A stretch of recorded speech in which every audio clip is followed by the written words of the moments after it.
All right, thanks, Kent. Before I get to our team, just tremendous credit to Arkansas. I thought they performed at an incredibly high level tonight. The backcourt, the two freshman guards, Acuff and Thomas, they're just fantastic. Acuff, you throw different coverages at him. He plays with great poise, makes the right play. Seems like 99% of the time.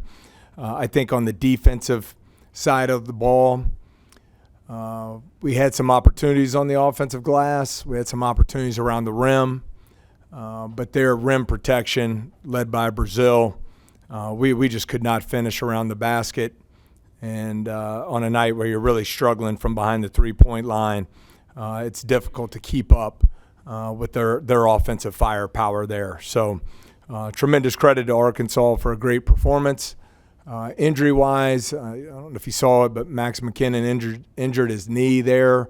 Don't think it's anything serious, but he'll be evaluated in the morning, and we'll see where we stand from there moving forward.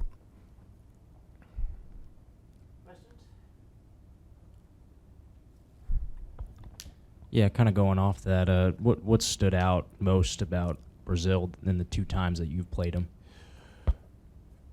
I'd have to look back at the stats from the shot blocking in the first game, but we got 25 shots at the rim in Fayetteville, right in the restricted area. We made 17 of them, so 68%. We got to the free throw line 25 times. We were able to score the ball effectively in the painted area. Tonight, that was not the case, and I thought Brazil had a lot to do with that. Not only did he block, he had 5 blocks. I thought he altered multiple other shots around the rim. His length, athleticism, his motor, it's his 5th year now, I believe. Coach Cal's done a great job with him. He's playing the best basketball of his career right now, and the rim protection he provides is a big part of that. 12 rebounds as well, so pretty good. Seemed like Arkansas had control from the beginning. Was there a lack of energy at all on your team?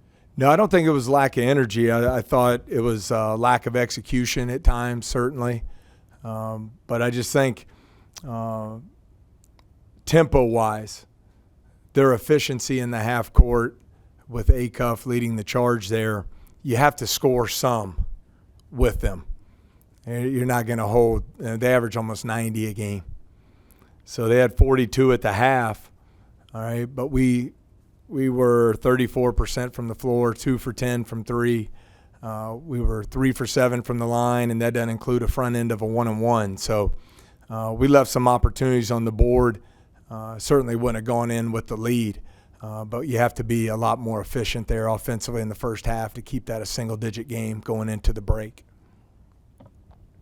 Yeah, Coach, did the offensive struggles kind of ignite Arkansas to kind of get out and run and kind of ignite their offense in a way? Well, it definitely hurt us some there, I think, because of our inability to finish the plays around the rim is one thing.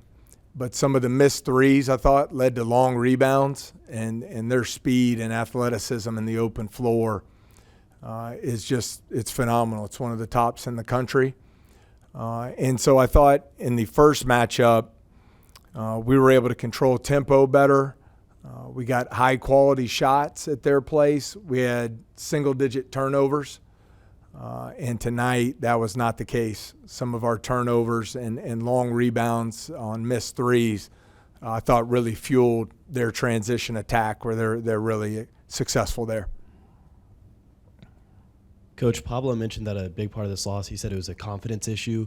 Do you think that's been stemming from the conference losses, and how do you go about fixing that on the bench in a game where you're down big? Yeah, I'm not sure that it's confidence. I think it was their rim protection, their ability to fly around defensively and make it really difficult on us to score. And so I've got to do a better job getting us into some better positions to get some high percentage shots there that we can shoot with confidence. I thought Pablo played extremely hard. I thought Jalen Reese came in and did a great job running the team. Had 7 assists. So I thought the energy of those guys, Markel, was good. The finishing of plays and execution wasn't good enough to play with one of the best teams in the country tonight. And I thought Arkansas, their defensive pressure and shot blocking had a lot to do with that.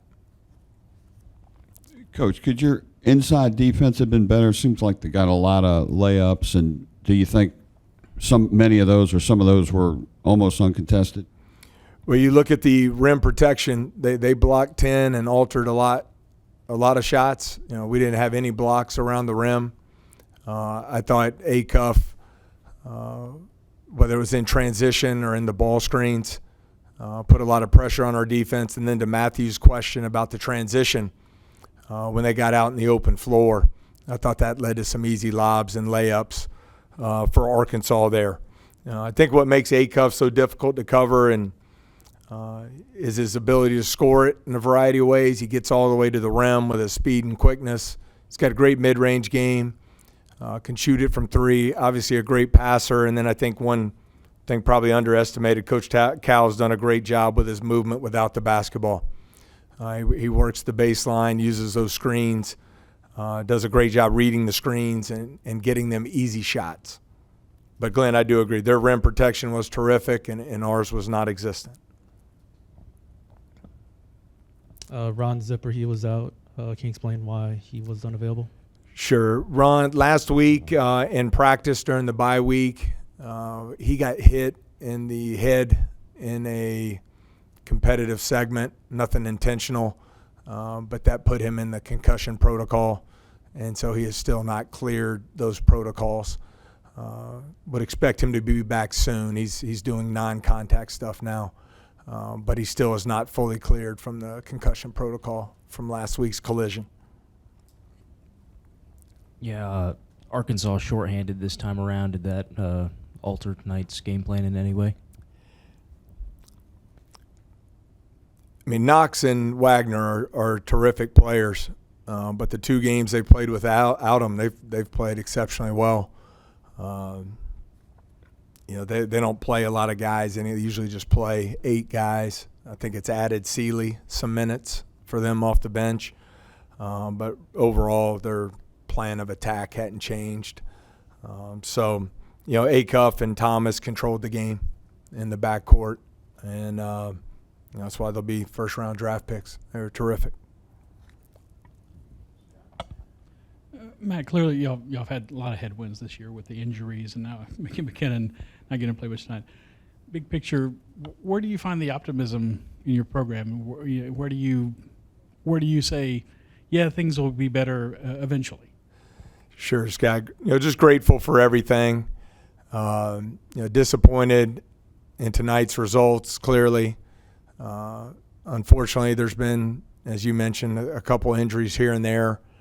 But that's all part of it. I think when you're in coaching, it's a lot of fun when you're 12-1 at New Year's, as we were, and everything seems to be rolling smooth. But this is also a part of coaching, and so working to keep our players connected, stick together while we're disappointed in the results, find ways to get better, come back to practice. And move on to the next most important thing, which is preparing for our game on Saturday. And that's the only way I know to do it, Scott, is just to have a laser focus on those things, helping our players navigate these challenging times from a basketball standpoint right now, find ways to get better, and prepare for the next opportunity. Thank you, Coach. Okay. Thank you all so much.